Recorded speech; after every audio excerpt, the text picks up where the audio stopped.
Hi friends, welcome to our Nepal series. Buddha Stupa के बहुत सुंदर दर्शन करने के बाद अब हम आ पहुंचे थे जल नारायण मंदिर, जहां हम एकादशी के पावन दिन पर पहुंचे थे। एकादशी का दिन भगवान विष्णु को समर्पित होता है और इस दिन यहां दर्शन का अपना ही अलग महत्व होता है। जैसे कि हम मंदिर के पहुँचे में पहुंचे तो वातावरण में भक्ति और एक ही अलग ही ऊर्जा महसूस हुई।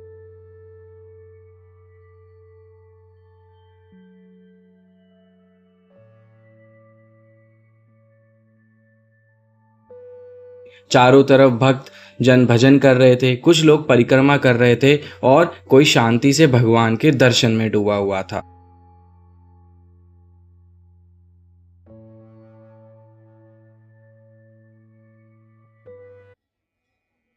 जल नारायण मंदिर को बूढ़ा नीलकंठ मंदिर भी कहा जाता है।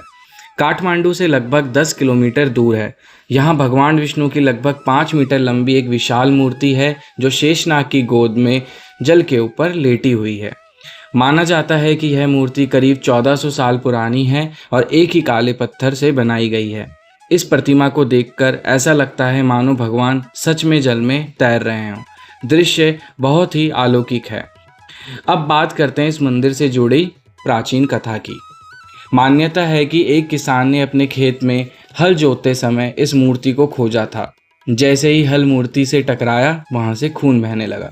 तब समझ गया कि ये कोई साधारण पत्थर नहीं बल्कि स्वयं भगवान विष्णु की उपस्थिति है। इसके बाद यहाँ मंदिर बनाया गया और इसे जल नारायण के नाम से जाना जाने लगा।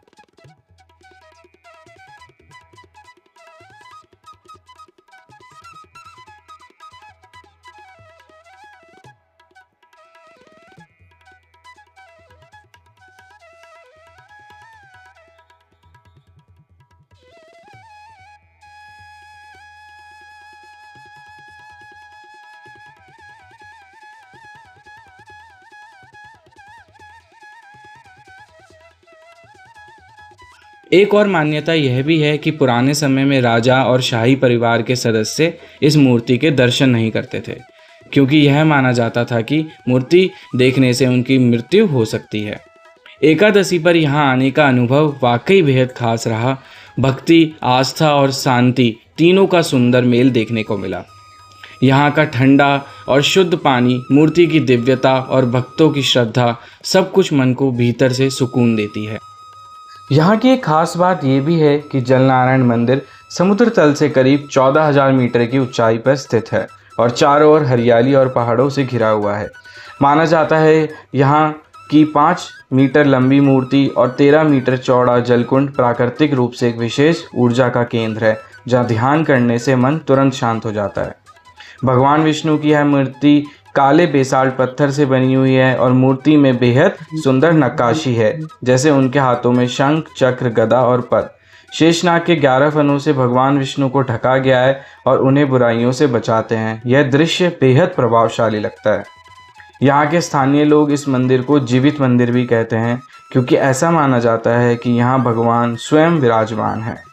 इस मंदिर की वास्तुशिल्प और प्राकृतिक जल स्रोत मिलकर इसे और भी खास बनाते हैं। यह स्थल श्रद्धा और प्रकृति का सुंदर संगम है। यह मंदिर न केवल धार्मिक रूप से बल्कि सांस्कृतिक और ऐतिहासिक दृष्टिकोण से भी नेपाल का एक अनमोल रत्न है। अगर आप कभी काठमांडू आएं तो जल नारायण मंदिर जरूर आइए, खासकर एकादशी के दिन। यह अनुभव आपको जीवन भर याद रहेगा।